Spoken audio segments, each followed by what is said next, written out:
सोचिए एक ऐसे मॉन्स्टर के बारे में जो हेलीकॉप्टर को भी हवा में ही तोड़ दे। आज हम बात करेंगे एक ऐसे जायंट स्नेक की जिसे गोलियां या बम कुछ भी नहीं मार सकता। कहानी की शुरुआत होती है एक सुनसान आइलैंड से। ऊपर से देखने में ये जगह बहुत खूबसूरत लगती है, लेकिन इसके घने जंगल में एक गहरा राज छुपा है। यहाँ कुछ भारी भरकम मिलिट्री ट्रक्स और हेलीकॉप्टर्स जंगल के बीच से गुजर रहे हैं। ये कॉन्वॉय एलियन नाम की एक लड़की और उसके 2 असिस्टेंट को एक हाईटेक फैसिलिटी की तरफ ले जा रहे हैं। जैसे ही वो ट्रक्स कच्चे रास्ते से गुजरते हैं तो एक छोटा सा सांप ट्रक के टायर के नीचे आकर कुचला जाता है। ये देखने में एक मामूली सा हादसा लगता है, लेकिन जैसे ही ट्रक आगे बढ़ता है वो मरा हुआ सांप अचानक हिलने लगता है और वापस जिंदा हो जाता है। और इस सीन से हमें पता चलता है कि इस आइलैंड पर कुछ तो बहुत ही अजीब और अननेचुरल हो रहा है। इसके बाद ये लोग अपनी डेस्टिनेशन तक पहुंच जाते हैं, एक बहुत ही बड़ा सीक्रेट रिसर्च सेंटर। यहाँ साइंटिस्ट सांपों पर खतरनाक जेनेटिक एक्सपेरिमेंट कर रहे हैं। लैब के अंदर टेंशन साफ महसूस हो रही है। उनका असिस्टेंट डरते हुए उसे बताता है कि उनका लेटेस्ट एक्सपेरिमेंट फिर से फेल हो गया है। वो वार्निंग देता है कि हमें इसे बंद कर देना चाहिए। अगर ये इलीगल रिसर्च ऐसे ही चलती रही तो बाहर की दुनिया को शक हो जाएगा और ये पूरा प्रोजेक्ट बंद कर दिया जाएगा। उनके पास वक्त बहुत कम है, लेकिन वहाँ का हेड साइंटिस्ट डॉक्टर क्यू अपनी जिद पर है कि वो किसी भी तरह इस प्रोजेक्ट को पूरा करेगा। वो इतना ज्यादा पागल हो चुका है कि किसी भी नुकसान की परवाह नहीं कर रहा। वो कहता है कि अब रुकने का मतलब होगा करोड़ों का नुकसान, इसीलिए वो किसी भी हाल में ये रिसर्च बंद नहीं करेगा। लैब के बाहर का नज़ारा किसी बुरे सपने से कम नहीं है। वहाँ साइंटिस्ट्स बड़े बड़े बॉक्सेस से हजारों छोटे छोटे जेनेटिकली मॉडिफाइड सांपों को एक गहरे गड्ढे में डाल रहे हैं, और ये सब देखते ही रोंगटे खड़े हो जाते हैं। लिन एक ह्यूज ग्लास चेंबर के सामने खड़ी होती है। उस चेंबर के अंदर उनकी रिसर्च का सबसे बड़ा रिजल्ट कैद है। ये मॉन्स्टर डॉक्टर क्यों नहीं बनाया है, और फिर डिसिकीज जीन्स का इस्तेमाल करते हुए ये लोग बाकी भी सांपों को इतना ही ताकतवर बनाना चाह रहे थे। लिन को एहसास हो जाता है कि ये सब कंट्रोल से बाहर हो चुका है, इसीलिए वो एक बड़ा फैसला लेती है और अपनी टीम को कहती है कि यहाँ का सारा डेटा डिलीट कर दो, सारे सबूत मिटा दो। वो सोल्जर्स को भी ऑर्डर दे देती है कि बाहर गड्ढे में पड़े हुए हजारों सांपों को जला दिया जाए और फिर इस लैब को भी खत्म कर दिया जाए। डॉक्टर गिड़गिड़ाता है, एक आखिरी मौका मांगता है, लेकिन लिन एक नहीं सुनती। वो एक ऐसा बटन दबाती है जिससे इस लैब का सबसे जहरीला केमिकल उस सांप के अंदर इंजेक्ट हो जाता है। लेकिन हमेशा की तरह ये जहर भी उस पर कोई काम नहीं देता और वो पहले से भी ज्यादा अग्रेसिव हो जाता है, यानी गुस्से में आ जाता है। और यहाँ वो सांप दर्द और गुस्से से जोर से चीख मारता है। ये चीख इतनी तेज थी कि फैसिलिटी से बाहर पड़े हुए उन सारे सांपों ने भी सुनी थी, और अब वो अपने लीडर की आवाज पर रिएक्ट करने लगे थे। वहाँ अब अफरा तफरी मच जाती है। वो बड़ा सांप अपने कांच के पिंजरे को तोड़ने की कोशिश करता है। लिन घबराकर इमरजेंसी इंसिनरेटर चालू कर देती है ताकि सांप को ग्लास के अंदर ही जिंदा जला दिया जा सके। आग की लपटें उस चेंबर को घेर लेती हैं, लेकिन वो मॉन्स्टर इतना ताकतवर है कि आग भी उसका कुछ नहीं बिगाड़ पाती। उधर बाहर वो छोटे छोटे सांप गड्ढे में से निकलकर सभी सोल्जर्स और साइंटिस्ट पर टूट पड़ते हैं। वहाँ एक कत्लेआम शुरू हो जाता है। जब लिन देखती है कि हालात बिगड़ चुके हैं तो वो अपने असिस्टेंट को लेकर हेलीकॉप्टर की तरफ भागती है और पीछे से साइंटिस्ट्स को गोली मार देते हैं ताकि वो जिंदा बचकर उसका राज किसी को ना बता सके।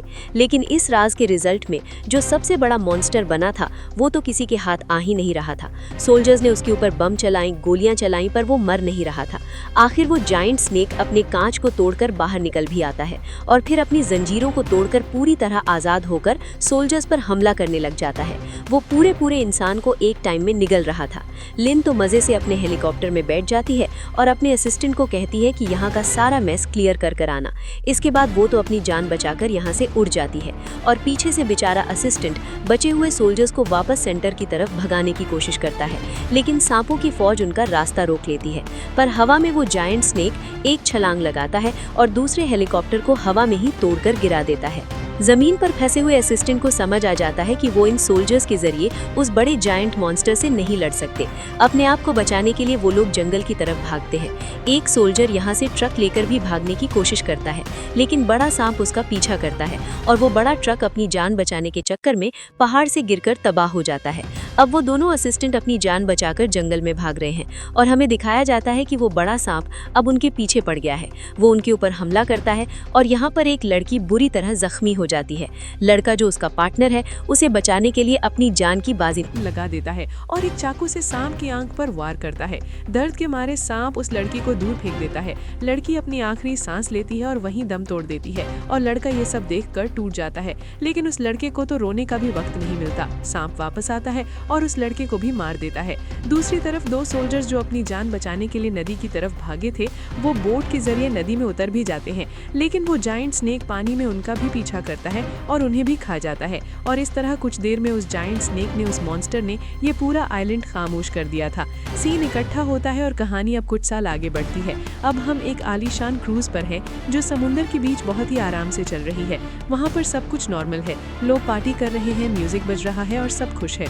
और इन्हीं सभी पैसेंजर्स के बीच हम अपने हीरो यान से भी मिलते हैं। दिखने में यान काफी स्मार्ट और फिट है और काफी तेज दिमाग का भी लगता है। वो नोटिस करता है कि कोई चुपके से उनकी फोटो ले रहा है। यान उसे भी पकड़ लेता है और उससे पूछता है, तुम हमारी पिक्चर्स क्यों ले रही थी?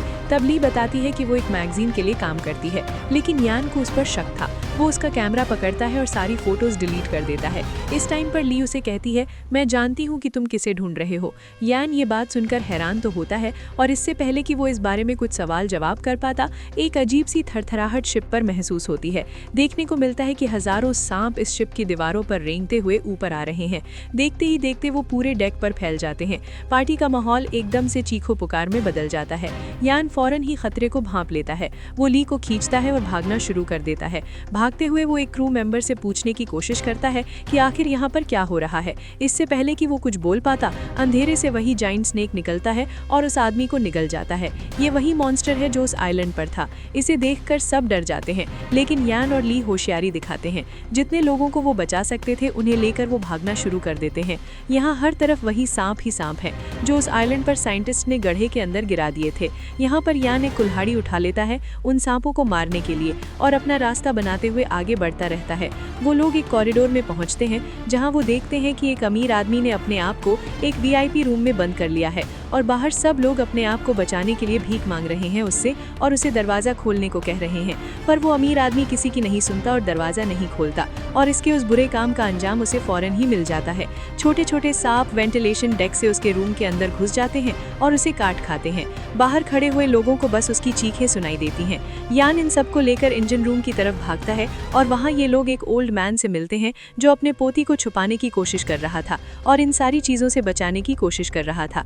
यान उनकी भी मदद करने का फैसला कर लेता है। इस टाइम पर यानो एक और चीज नोटिस करता है कि ये जितने भी सांप यहाँ पर हमला कर रहे हैं वो असल में देख नहीं सुनते। वो लोगों की आहट सुनकर उनकी तरफ बढ़ रहे हैं और उन पर हमला कर रहे हैं और बस यही देखते हुए वो सबको इशारा कर देता है, बिल्कुल खामोश रहो। सब हिलना तक बंद कर देते हैं और मशीन्स के पीछे छुप जाते हैं।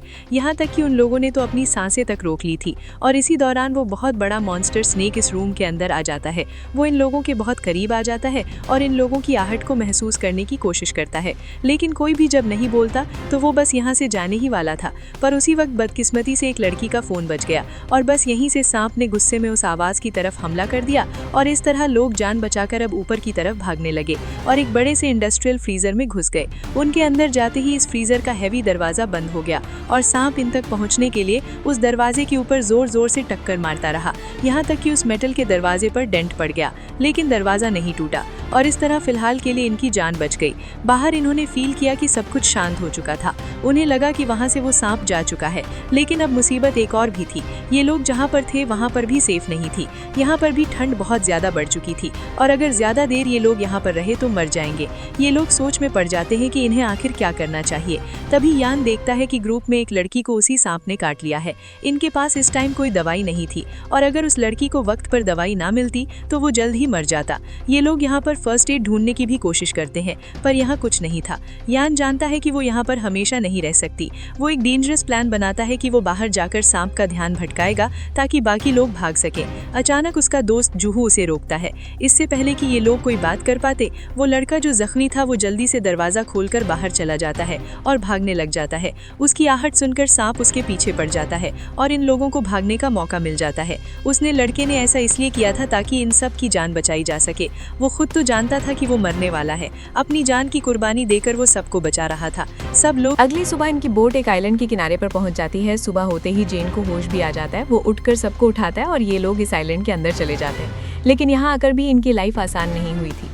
लाइफ के अंदर दोबारा एक डर और खौफ वापस आ गया था।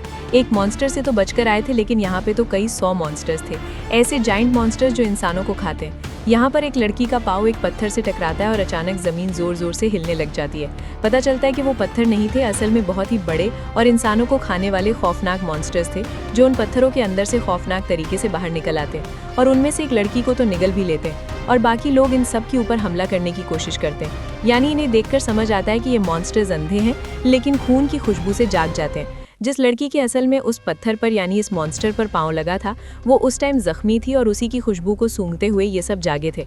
उसे ये भी पता चल जाता है कि ये मॉन्स्टर्स सुन भी सकते हैं, इसीलिए वो सबको आहिस्ता आहिस्ता चलने को कहता है और इसी तरह ये लोग इन मॉन्स्टर से बचकर जंगल की गहराई में चले जाते हैं और जब वहाँ से निकलते हैं तो पहुँचते हैं एक सप्लाई कैंप के अंदर।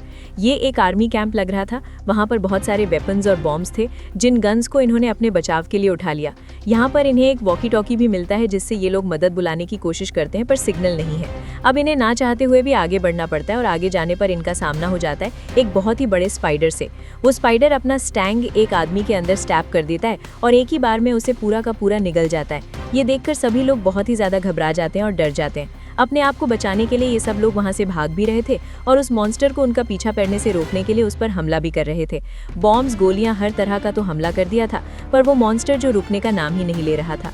आखिरकार ये लोग एक खुफिया बिल्डिंग के अंदर पहुंच जाते हैं। अपने आप को बचाने के लिए ये उस बिल्डिंग के अंदर चले गए और दिखाया गया कि ये वही रिसर्च सेंटर है जिसे मूवी की शुरुआत में दिखाया गया था। अंदर अंधेरा और धूल जमी हुई थी, दीवारों पर सांपों की तस्वीरें लगी हुई हैं और जमीन पर साइंटिस्ट्स की मरी गली सड़ी लाशें पड़ी हैं। अचानक से लैब की लाइट ऑन हो जाती है और यान हैरान हो जाता है कि आखिरकार ये लाइट किसने ऑन की। उन्हें तो अभी ये भी नहीं पता था कि यहाँ की लाइट्स ऑन करने के स्विचेस कहाँ हैं। अब उसे शक होने लगा था कि जरूर यहाँ पर कोई आदमी है जो उनके साथ ये खेल खेल रहा है। वो सबको ही शक की नज़र से देखता है।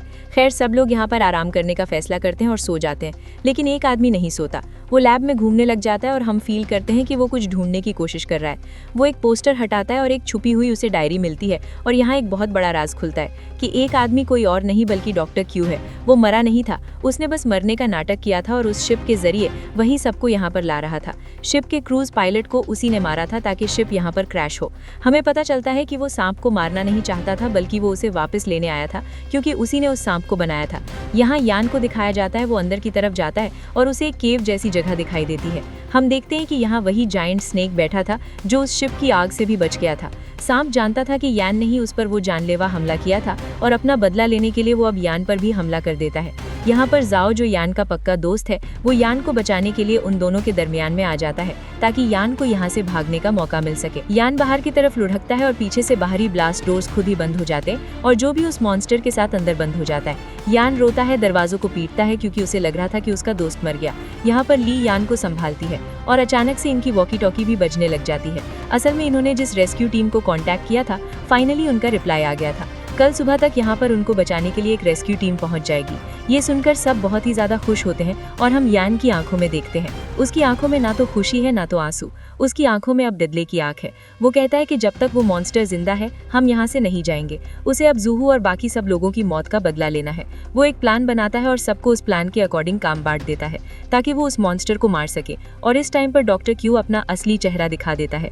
प्लान को एग्जीक्यूट करने के टाइम पर यान जब उसे अकेला मिलता है तो वो यान पर चाकू से हमला कर देता है ताकि वो अपने बनाए मॉन्स्टर को बचा सके। लेकिन यहाँ यान भी एक फाइटर था, वो भी डॉक्टर क्यू से लड़ता है और उन्हें जख्मी कर देता है। यहाँ पर जख्मी हालत में भी डॉक्टर क्यू हंसने लग जाता है और बताता है कि उन सब का यहाँ तक आना उसी का प्लान था। वो ये भी बता देता है कि उस जायंट स्नेक को उसी ने बनाया है और वो उसका गॉड है। अचानक ही यहाँ के दरवाजे खुलते हैं और वो जायंट स्नेक अब उसके सामने आ जाता है। डॉक्टर क्यू को लग रहा था कि वो सांप का गॉड है, वो उससे बात कर सकेगा और उसे कंट्रोल कर लेगा। वो सांप के करीब जाता है। एक पल के लिए तो सांप भी उसके आगे रुक जाता है, लेकिन अगले ही पल वो डॉक्टर क्यू के ऊपर भी हमला करता है और एक ही बार में उन्हें निगल जाता है। जिसने उस मॉन्स्टर को बनाया था, आखिरकार वो खुद भी उसी का शिकार बन गया। अब बारी थी यान की, वही उसके सामने खड़ा था। वो सांप का ध्यान अपनी तरफ खींचता है। वो उसे पहाड़ के किनारे ले जाता है जहाँ पहाड़ के नीचे खाई की तरफ पत्थर वाले मॉन्स्टर्स सोए हुए थे। वहाँ पहुँचते ही वो खुद तो रुक गया और उसने एक खून की बोतल नीचे फेंक दी। वो सारे मॉन्स्टर खून की खुशबू सूंघते ही जाग उठे। वो बड़ा सांप भी यहाँ यान के करीब आकर उसे खाने के लिए जैसे ही लपका तो यान ने उसे नीचे की तरफ धक्का दे दिया। वो सांप उन्हीं मॉन्स्टर्स के पास गिरा और उन मॉन्स्टर्स ने फौरन ही सांप पर हमला करना शुरू कर दिया। वो सांप उन मॉन्स्टर्स का आखिर शिकार बन गया। ये सारे हजारों मॉन्स्टर्स एकदम से ही उस सांप पर टूट पड़ते हैं। सांप दर्द में तड़पता है, चीखता है, अपने आप को बचाने की कोशिश करता है, पर आखिर उन मॉन्स्टर्स के आगे हार जाता है और आखिर यहीं पर उसकी गेम खत्म हो जाती है, यानी वो मर जाता है। आखिर बुराई खत्म हो जाती है। और यहाँ मूवी के पोस्ट क्रेडिट सीन में हम अगली सुबह का सूरज निकलता हुआ देखते हैं। यान, ली और बचे हुए लोग समुद्र के किनारे खड़े हैं। दूर से उन्हें एक रेस्क्यू शिप आती दिखाई देती है, जिसे देखकर इन लोगों के अंदर जान वापस आ जाती है। हालांकि ये लोग इस टाइम जख्मी हैं, थके हुए हैं, लेकिन फिर भी इनका जोश बहुत ज्यादा है क्योंकि ये जिंदा बच रहे हैं। और ऐसे इस खूनी आइलैंड पर इन लोगों की इन मॉन्स्टर से सर्वाइव करने की कहानी इन लोगों को जिंदा दिखाते हुए यहाँ पर खत्म हो जाती है।